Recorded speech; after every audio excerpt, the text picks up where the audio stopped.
This is the Napier family, and what you're about to hear will seriously make you question how one man could wipe out 5 adults in roughly 3 to 5 minutes.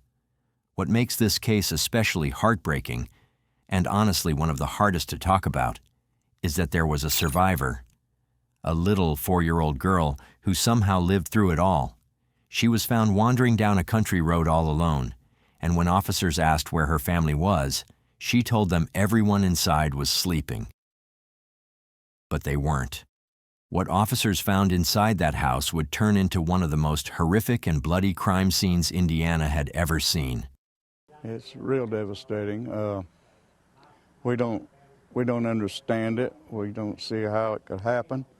For starters, this happened in September 2011 in Laurel, Indiana, a tiny, close-knit town that feels frozen in time. We're talking cracked sidewalks, a handful of streets, and maybe 500 people who all know each other by name. Most folks are born there, grow up there, and stay there. Work is mostly farms, livestock, and blue-collar gigs. A lot of homes or trailers set along winding country roads. It's quiet, friendly, and the kind of place where neighbors still wave. That's the world the Napier family and the Richardson family helped build over generations, long before any of this tragedy. Angie Richardson came from a big local clan. Roy Napier did too. They met as kids, fell in love, married in the mid-'80s, and raised 3 children, Josh, Melissa, and Jacob. Roy hung drywall when his back allowed, took whatever jobs he could, and lived for football nights and poker with friends. Angie worked wherever work was steady, diners, a tool and dye shop. And she loved simple country things like gardening and spring mushroom hunts in the woods.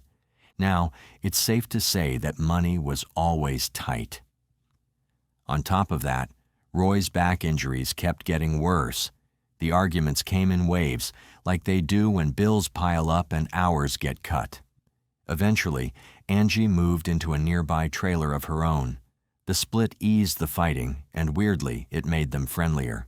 Family still pulled them together, especially once Melissa had a baby girl named Sierra. Grandparents will cross any distance for a toddler's laugh. Angie stopped by almost every day. Roy kept the door open. Josh worked to help cover gaps. Jacob picked up farm work. Melissa studied to become a certified nursing assistant and tried to map out a life beyond the same 2 or 3 country roads she'd always known. By the mid-2000s, the Napiers were living in a small trailer off Stips Hill Road on land owned by Roy's mom, Shirley. But then came Sunday, September 25th, 2011. It was early afternoon when a driver passed Stips Hill Cemetery and saw a small child walking alone in the middle of the road. She was crying, dirty, and had no adults with her. The driver stopped, called for help, and waited until police arrived. In a small town like Laurel, word spread fast. The child's great-grandmother, Shirley, heard what happened and rushed over. She found her 4-year-old great-granddaughter, Sierra, and tried to calm her down. When Shirley asked where her family was, Sierra said something that made her heart drop. She told them her mommy was dead, but she said it in the way only a child could, as if everyone inside was just sleeping. Officers also noted that little Sierra was half naked when they found her, walking barefoot and confused along that quiet country road. With that information, officers approached the Napier family's home. But the moment they looked inside, they froze. What they saw made them immediately call the Indiana State Police and crime scene investigators. They knew right away this was no accident. While waiting for backup, officers checked the area. The woods were thick, and it was easy to hide there. Then they spotted a man nearby. When they ordered him to stop, he ran straight into the woods and disappeared. His truck was left behind, so they ran the plate and noted it for later. More officers arrived and secured the scene, their flashing lights cutting through the stillness of that quiet countryside. When investigators finally entered the small trailer, the sight that met them was devastating. 4 adults lay dead inside: Roy Napier, his estranged wife Angie, their daughter Melissa, and their teenage son Jacob. It was clear no one had survived long enough to call for help. The place was a mess, drawers pulled out, belongings scattered, and shell casings on the floor. Among the evidence was a clear shoe print that matched a skate shoe. As detectives searched more the area, they noticed a faint trail of blood leading away from the trailer and into the yard. They followed it carefully through the grass until it ended at another body lying just outside. That man was later identified as Henry Smith. With that discovery, the body count rose to 5. What first looked like a possible family dispute had now turned into a full-blown massacre. But who was Henry Smith? Who could have done something so violent? And more importantly, how did little Sierra survive when everyone else didn't? Investigators got to work fast.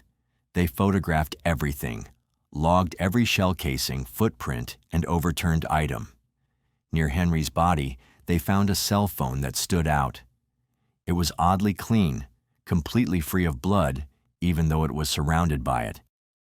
That struck detectives as deliberate, like someone had wiped it down before leaving it behind.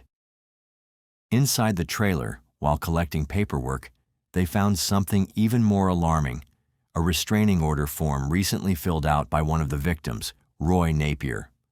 On it, Roy had listed his own son, Josh, as the person he was seeking protection from. That detail changed the tone of the entire investigation. Officers first went to talk to Roy's mother, Shirley, who lived just up the road. She was still shaken, holding little Sierra close as she answered questions. She told investigators that the day before the murders, Roy and his son Josh had gotten into another argument. Things had been tense between them for weeks. Roy wanted Josh out of the house because he was causing trouble, trying to control the money, and clashing with everyone. Shirley said Roy had gone to the courthouse only a week earlier to file a restraining order against him. She also told police that Josh had been angry about it and was now living with his girlfriend Sandra, not too far away. That information was enough to make police want to find Josh right away. But Shirley also gave them something else to think about. She mentioned Henry Smith, the family's neighbor who was found dead outside. Henry had been a lifelong friend of the family, someone who helped with chores and spent time with Roy and the kids. Shirley said Henry wasn't the kind of man to get mixed up in anything bad. In fact, she said he might have tried to help the little girl escape when things went wrong, which would explain why his body was found outside. As police gathered more statements, they realized how close-knit this small community really was. Everyone knew everyone, and rumors spread faster than facts. Some neighbors told officers they heard gunshots around noon that day. Others said they saw strange cars passing through the area the night before. The police didn't have much to go on except for those fragments of witness accounts, the footprints at the scene, and the evidence collected inside the trailer. By that afternoon, officers went looking for Josh at his girlfriend Sandra's home. When they got there, she told them Josh wasn't around and that she didn't know where he'd gone. That answer didn't sit right with detectives. They left her house, put out a be on the lookout notice for Josh and his vehicle, and started asking anyone who had seen him recently to call in. While they searched for him, they kept working on processing the evidence. The phone found near Henry Smith's body turned out to belong to Angie Napier.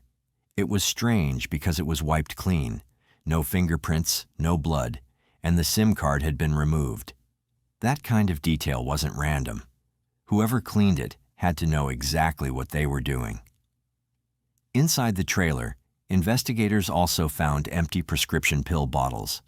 They were labeled OxyContin, a strong painkiller that's common in rural towns like Laurel, where injuries from hard labor are frequent and pain medication gets traded like cash. Soon, talk about drugs became the main theory. Some neighbors mentioned that Roy might have been selling a few of his prescription pills to help support his family. With his back injuries and limited income, selling some of his meds on the side wasn't far-fetched. That detail opened a whole new angle. Maybe the murders weren't about family fights, but about drugs or money. Later that same day, the person police were looking for showed up. Josh Napier arrived at the roadblock near the trailer, asking what happened. When officers told him that his entire family had been killed, he broke down immediately. He said he didn't know anything about it, that he had heard about the murders through social media. Police could see he was emotional, but they also had to treat him as a suspect. They detained him for questioning.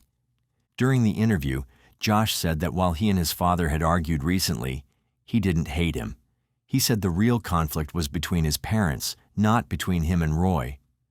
He explained that his dad didn't like his mom's new boyfriend, Jim Bilson, and that the two men hated each other. Every time Angie visited Roy's trailer, Jim would get angry, and that always led to fights. Josh said he tried to stay out of it, but everyone was stressed and money was tight. When police asked him about the restraining order, Josh looked genuinely confused. He said he had no idea why his dad would file one. He also insisted he hadn't been to the trailer that weekend. Investigators weren't convinced. They noticed Josh was wearing DC brand skate shoes, the same kind of shoes that left prints in the blood at the crime scene. That was a major red flag. They asked him to hand them over for testing, saying it was standard procedure, and Josh agreed. He told police he was staying with his girlfriend Sandra and had been there all night. It was an alibi, but one they planned to double-check. Over the next few days, investigators looked deeper into every possible lead. They interviewed Jim Bilson, Angie's boyfriend, who lived almost 3 hours away. Jim admitted he didn't like Roy, but said he'd never hurt anyone. He claimed that Angie borrowed his car the day before the murders, and that he stayed home for a barbecue with friends who could vouch for him. His story checked out, and police verified his alibi. Meanwhile, the coroner's report confirmed the worst. All 5 victims, Roy, Angie, Melissa, Jacob, and Henry, had been shot multiple times. 2 of them, Angie and Henry, also showed signs of being beaten. That detail stood out to investigators because it suggested the killer had a personal grudge against those 2. Whoever did this didn't just shoot them and run. There was anger behind it. Police received more tips from the community. One woman who lived nearby said she often saw strangers coming and going from Roy's trailer, which made her believe drugs were being sold there. Another neighbor said they'd heard there was a man who regularly bought OxyContin from Roy. His name, she said, was David Eisen, someone known around town for drug problems and a violent past. When detectives looked him up, his record spoke for itself. He had over 20 felony convictions, including armed robbery and burglary, and was already wanted for a recent pharmacy robbery in a nearby county. Things started falling into place. They learned from Josh that his father sold pills to a man who lived with his mother, a woman people called Blondie. That woman turned out to be Berlina Blondie Richardson, and her son was none other than David Eisen. Suddenly, everything connected. The OxyContin bottles, the robbery, the restraining order, the wiped phone, and the violence that didn't fit a simple robbery gone wrong. Police quickly got a search warrant for Blondie's house, where David was believed to be staying. Before they could move in, they discovered another major clue. Melissa Napier's phone, which had been missing since the murders, had pinged a cell tower just 5 hours after the killings. The tower was located right near Blondie's property. That confirmed David was in the area after the murders. With everything pointing to him, police surrounded the house quietly, waiting for the right moment. They had reason to believe David was armed and dangerous, so they called in an emergency response team. Hours passed as they watched the house, waiting for movement. Finally, just after 6 in the evening, David and a woman came out and got into a car. As soon as they drove off, officers followed. When David stopped at a local gas station, police moved in fast, blocking his car and ordering him to put his hands out of the window. David Eisen was arrested on the spot. He didn't resist, but when officers searched him, they found something bizarre. He was wearing a fake beard, a wig, glasses, and even a hat to disguise himself. In his car, police found 2 loaded guns, a handgun and an AK-style rifle, along with blood-stained clothes, a phone that belonged to Melissa, and a pair of DC skate shoes that matched the print from the scene. It was clear they had their man, but even with all the evidence pointing directly to him, they still needed a confession to close the case completely. Investigators asked David, where he had been during the time of the murders. He denied everything. He claimed he didn't even know the Napier family and had no idea what the police were talking about. When they pressed harder, he went silent and demanded a lawyer. That was the moment detectives knew. He was guilty, and he knew they could prove it. The woman who was with him during the arrest was his girlfriend, Amanda Napier. No direct relation to the victims, despite sharing the same last name. Amanda looked terrified, and when police questioned her separately, the truth slowly started to come out. She admitted that David had been obsessed with getting more OxyContin pills and that the Napiers were his regular source. On the day of the murders, she said, David planned to buy 50 pills from Roy Napier, but got angry when Roy only offered 30 and raised the price. That argument turned violent, and she claimed that David lost control. Amanda told investigators she had stayed in the car the whole time, waiting outside the trailer while David went in. But when he came back, he wasn't carrying pills. He was covered in blood. She said David jumped into the car, told her to drive, and said something that still haunted her. They're all dead. Amanda was crying when she gave her statement. She admitted that she didn't go to the police because she was terrified of him. David had threatened to kill her and her kids if she ever told anyone what he'd done. Forensic tests soon confirmed everything Amanda said. The blood on David's clothes matched the victims. Melissa's phone was found in his possession, wiped clean just like Angie's. The DC skate shoes he had tried to wash were a perfect match for the bloody print inside the trailer. And the gunshot casings from the scene matched a .38 caliber handgun that police recovered during a later search. The evidence was overwhelming. David was officially charged with 5 counts of murder for Roy, Angie, Melissa, Jacob, and Henry, plus robbery and weapons charges. The news spread fast. The people of Laurel, still shaken, were both relieved and heartbroken. They couldn't believe someone from their own small community could commit such a horrific act. Many remembered David as a kid who had grown up nearby, gotten into trouble early, and never found his way out. He'd spent most of his life in and out of prison, with more than 20 felony convictions behind him. Now, his addiction and anger had turned him into a killer. Even his own father was in disbelief when he found out. When David was brought to court for the first time, he wore a bulletproof vest. His face was expressionless. The judge read each of the 5 murder charges aloud, and David just stared ahead. He pleaded not guilty, but as the days went by, the pressure mounted. The district attorney made it clear they were seeking the death penalty. That was enough to make David change his mind. In February of 2012, David Eisen accepted a plea deal.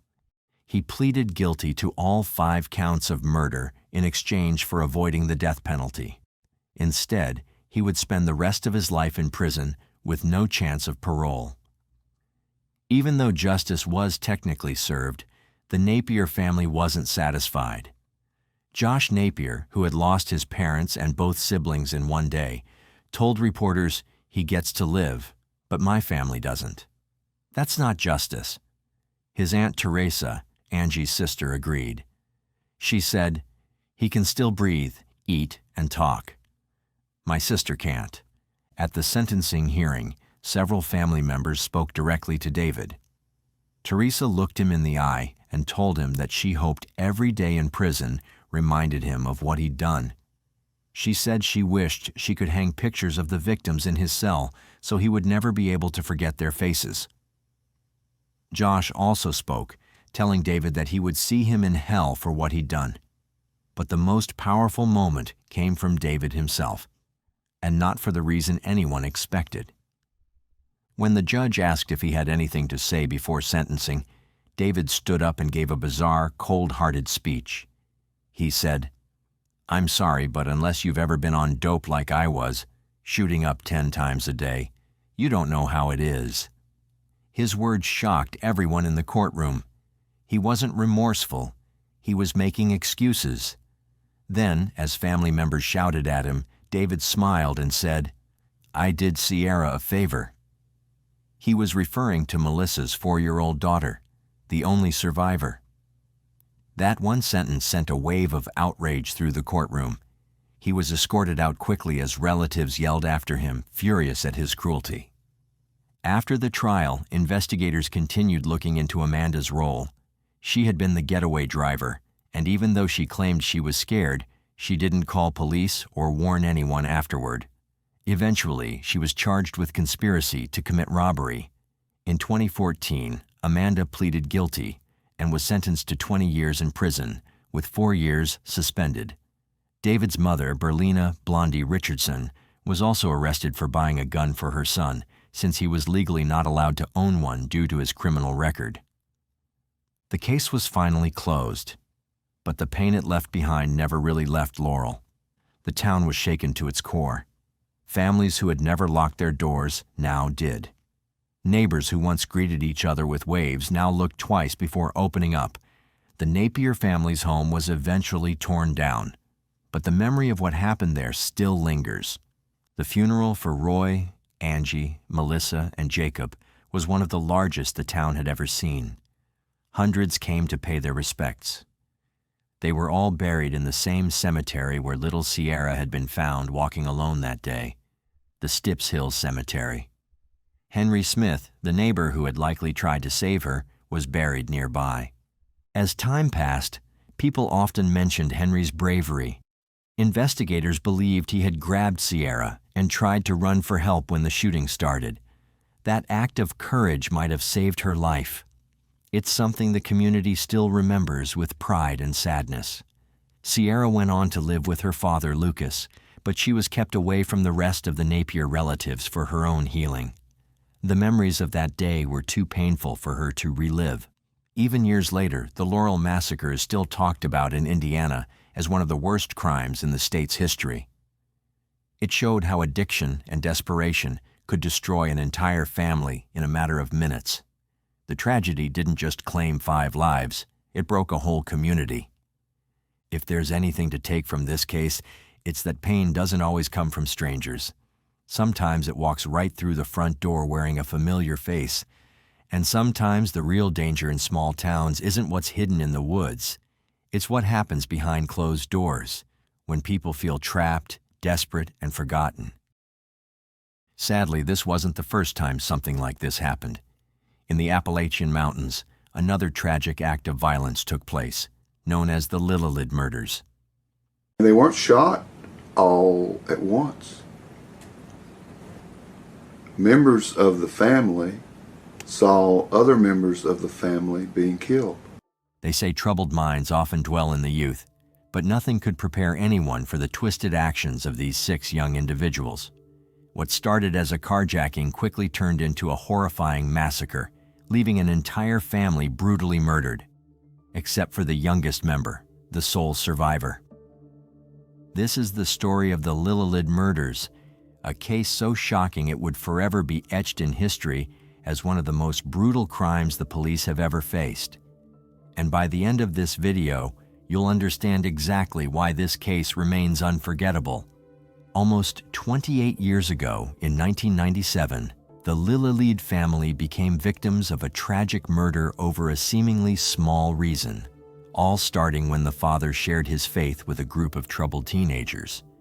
Now, they were the kind of family you'd want as neighbors, hardworking, loving, and deeply rooted in their beliefs.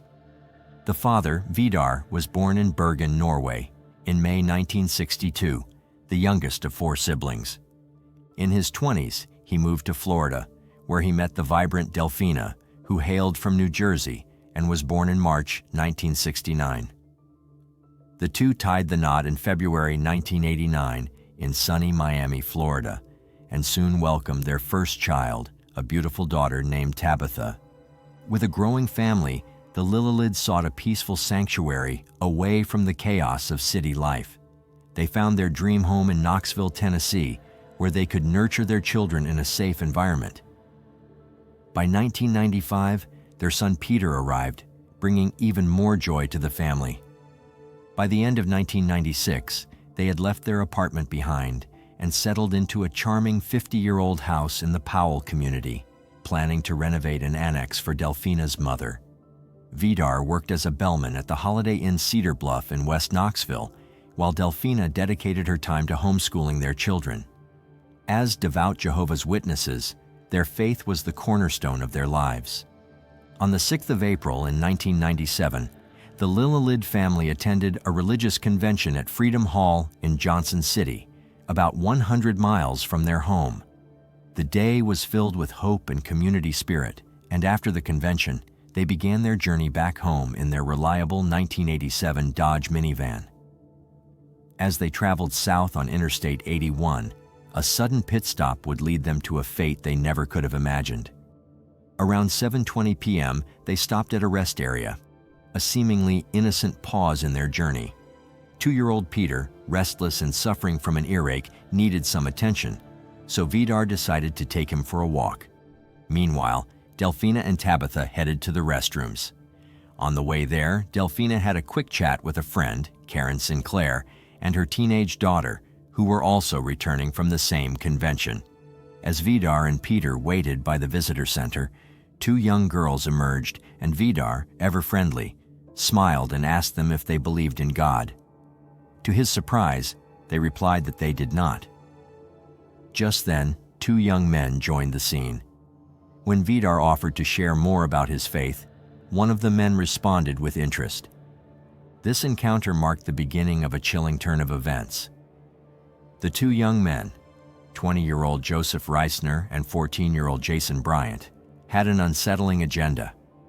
Alongside them were 2 young women, 18-year-old Natasha Cornett and 17-year-old Karen Howell. As Vidar began to explain the basics of the Jehovah's Witness faith, Delfina and Tabitha soon joined them. But out of nowhere, Joseph returned from his car where 2 other friends, 19-year-old Edward Mullins and 18-year-old Crystal Sturgill, were waiting. In a shocking twist, he pulled out a 9mm gun and declared, "I'm sorry about this, everybody. Just be quiet, and nothing's going to happen to you. All we need is the van." Now, if you're wondering why these troubled teens needed a car when Joseph already had his own vehicle, well, it's all because of desperation. Joseph's blue Chevrolet Citation was barely running and wouldn't last much longer. He had just received a speeding ticket, adding to his anxiety about getting caught. On top of that, they were in a tight spot financially. Joseph and his friends had stolen 2 guns and some cash before leaving their hometown of Betsy Lane in Kentucky. Desperation hung in the air. They needed a reliable getaway vehicle, and they were running out of time before their families or the police could catch up with them. So, with the gun in hand, Joseph ordered the family to return to their minivan. Vidar, hoping to defuse the situation, offered to give the group his wallet and keys, but they refused. The Lillelid family was forced into the van alongside Joseph, Natasha, Karen, and Jason. Vidar was made to drive, and as they pulled out of the rest area, Edward and Crystal followed them in Joseph's car. Now, these young individuals were far from innocent. Each member of this troubled group carried a heavy burden of a dark past. Broken homes, academic failures, and experiences of emotional and sexual abuse marked their lives. Substance abuse, including drugs and alcohol, was a common thread that connected their stories. By the way, I post true crime and new cases here every day. So if that sounds like your kind of thing, please consider subscribing. It helps a lot. In fact, just 2 days before their encounter with the Lillelid family, they had stayed at the Kali Motel on US 23 in Pikeville, Kentucky. It was there that they took part in disturbing activities, even going so far as to burn 666 into the carpet as part of their twisted games. Engaging in seances and satanic rituals, they showcased just how deeply they had descended into darkness. It was believed that the sinister plans of this troubled group began to take shape after their stay at the motel. Following that unsettling time, they returned to Natasha's trailer, where they shared chilling news with her mother, Madonna Wallen. They announced their intention to start Armageddon, with Karen ominously declaring that the end of time was coming on Sunday, April 6th of that year. think they could start the Armageddon. I know a lot of people don't believe in demons and the powers of the dark, but they're very real. On that fateful day, the group took a dangerous step further. They devised a plan that would lead them to the home of a local police officer. Jason created a disturbance outside, drawing the officer's attention, while the others snuck inside. In their reckless pursuit, they managed to seize 2 guns, 2 boxes of ammunition, and around $500. Now, Natasha, in particular, was just as troubled as the others in the group. Desperate to escape the harsh reality of her life, she claimed to have been in contact with angels and demons since she was only 4 years old. This early exposure to such dark and mystical ideas fueled her growing fascination with witchcraft. Over time, her obsession became so intense that she began referring to herself as Satan's daughter. This unsettling identity was accompanied by violent tendencies. She even threatened her own mother with a knife, a stark indication of how deeply disturbed she had become. However, she would also share in court how her mother had physically abused her at such a young age. I remember when she was fixing my hair before daycare, she would get real upset and she'd start pulling it out and dragging me by the hair of the head, and sometimes she'd hit me in the head with a brush and stuff like that, and throw brushes and stuff at me. Wow, what had you done? I don't know. I mean, she said that I sassed her, but I don't remember doing it. She'd hit me with her fist, or she'd grab whatever was near her and hit me with that. But her friends were all too familiar with Natasha's obsession with violence. She often talked about her desire to live out the chaotic storyline of her favorite movie, Natural-Born Killers. This film, infamous for its exploration of madness and bloodshed, struck a chord with her, serving as both inspiration and justification for her darker impulses. Moreover, Natasha's reckless lifestyle mirrored the intensity of her beliefs. From a young age, she had been drinking alcohol and experimenting with a range of illegal drugs, including heroin, ecstasy, and cocaine. Apart from that fact, Natasha was extremely close to Karen, who also grew up in a violent household. Karen claimed that she was allegedly sexually assaulted between the ages of 5 and 10 by both her uncle and cousin. But just like Natasha, she also had a fascination with the occult and witchcraft, and she regularly used illegal substances. Did you first begin with the Ouija board? Yes. And after the Ouija board, you got into automatic writing? Yes. Now, so His Honor can understand, automatic writing is when you call upon spirits to enter you. No. Spirits do enter you in automatic writing, don't they? Yes, but you don't have to call upon them to get them to come into you. Now, interestingly, Joseph, the oldest member of the group, had always been known as a good student. However, everything changed after his mother and stepfather divorced. The split deeply affected him, pushing him into a world of drinking and drug use. Initially, he had been dating Natasha, but as things shifted, he found himself in a relationship with Karen. Meanwhile, Natasha was involved with another group member, Edward. Edward seemed to have the most stable life among them. He was focused on earning his general educational diploma and worked at a grocery store, showcasing a sense of responsibility that others in the group lacked. But once he started dating Natasha, everything began to change. Additionally, Jason, the youngest of the group, was already on probation. Despite his young age, he had a troubling history of drug and alcohol abuse. With an IQ of around 85, his emotional and social skills were significantly underdeveloped, making it hard for him to connect with others. In a bizarre attempt to prove his toughness and earn respect from the group, he even allowed Natasha to carve her initials into his arm. Crystal, a relatively new member of the group, had her own struggles. While she did well in school, she faced emotional neglect at home. In December 1996, everything took a darker turn when she accused her stepfather of sexual abuse. This brave move led to her being thrown out of her house, leaving her homeless. For the next few months, she bounced around, staying with various people, including Natasha, who took her in during this tumultuous time. At this point, it's pretty clear that these young teens were really lost and had been through a lot of tough stuff. But that doesn't make their actions any better. They still murdered others. Going back to the night of the attack when the teens abducted the family, Delfina did her best to keep her kids calm by singing. But her sweet attempts were met with frustration when Jason snapped at her to shut up. But in the middle of all this chaos, young Tabitha, with her innocent heart, tried to lighten the mood by offering Karen one of her chocolates. And just before 9 p.m. that night, 2 calls buzzed into 911 reporting gunshots on Payne Hollow Lane in Greenville. One neighbor claimed they heard the shots and noticed 2 cars pull up, but only one drove away. The second caller, a contractor working on a nearby water tower, reported hearing 2 quick bursts of gunfire, followed by a chaotic noise that reminded him of kids playing on a playground. Deputy Jeff Morgan and his supervisor rolled in around 9 p.m.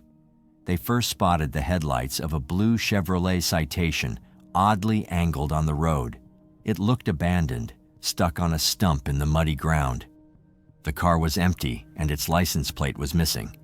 But what they discovered next to the car would haunt them forever.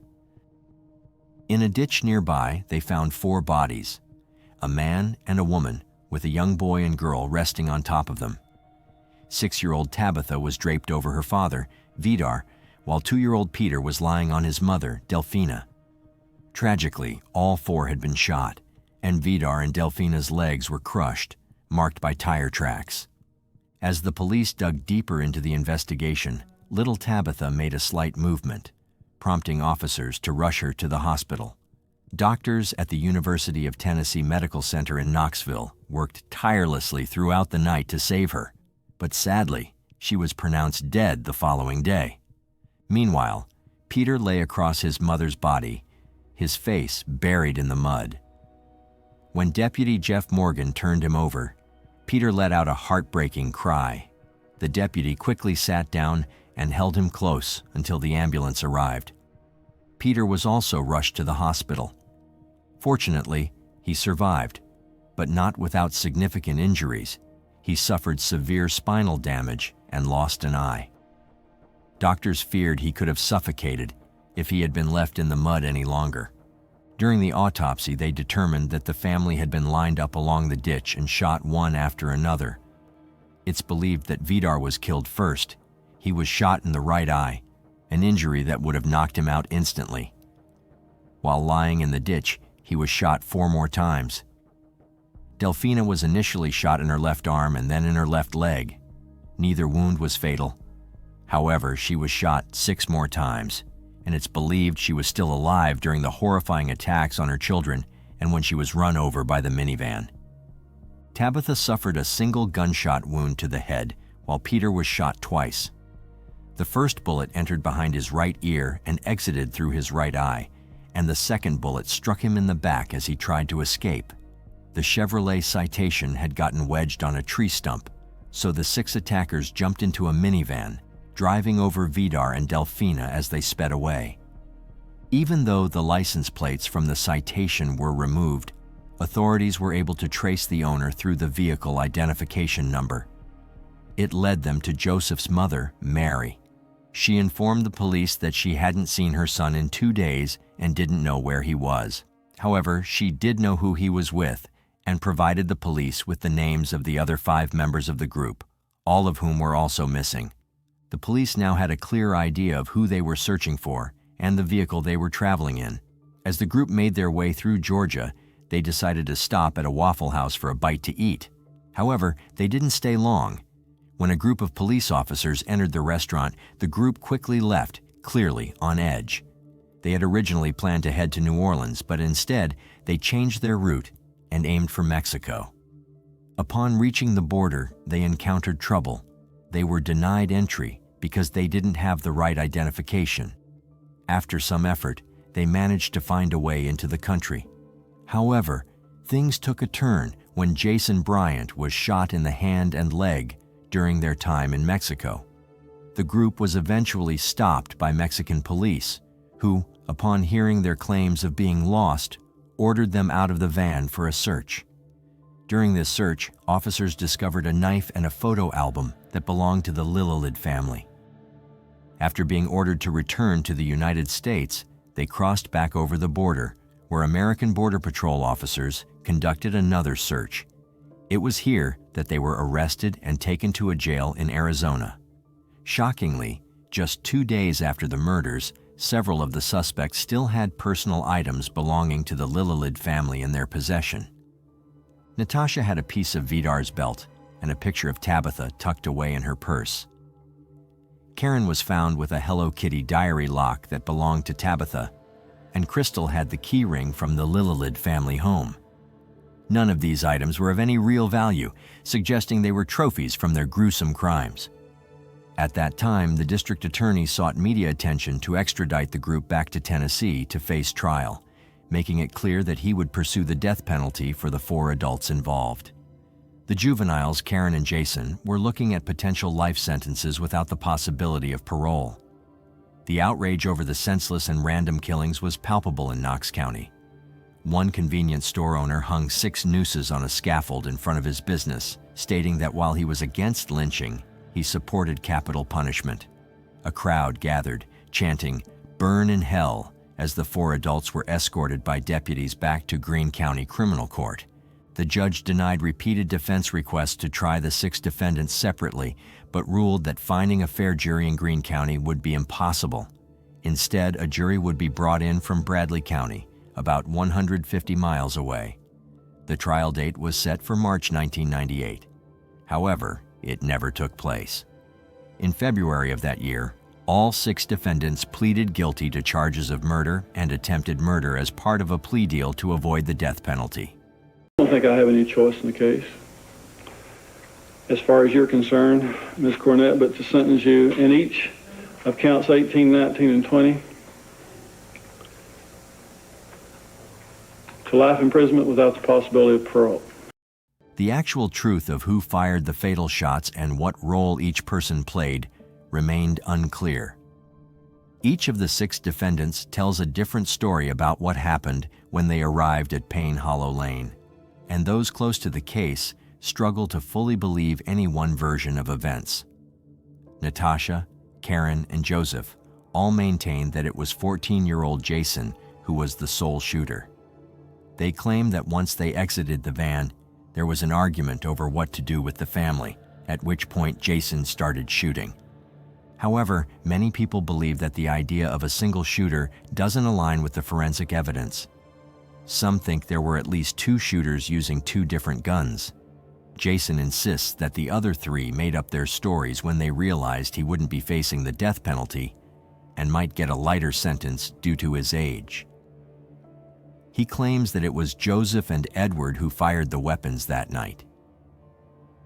Most accounts agree that Crystal, who has always insisted she did not hurt anyone, did not leave the car during the shootings.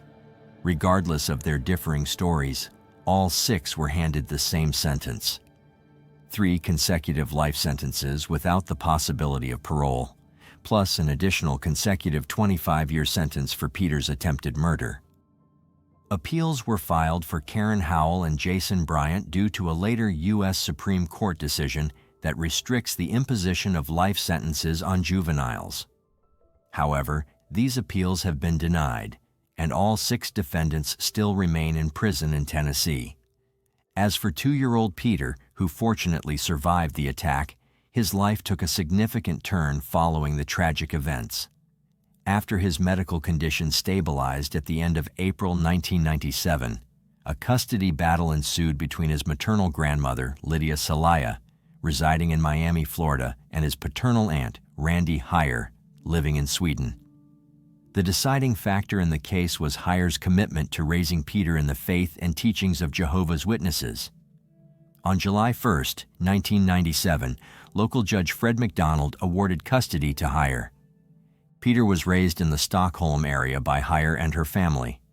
By 2007, when he was about 12 years old, he was still experiencing difficulty walking due to the injuries sustained during the attack. However, by 2017, Peter had completed his IT education and was actively seeking employment. In 2019, he made the decision to move back to the United States to pursue a career in technology. He married in 2020, and he and his wife Caitlin now reside in Connecticut. Frankly, few people have the courage or motivation, I should say, to ask why. But of course, that's what puts me apart from most other people, my story that is.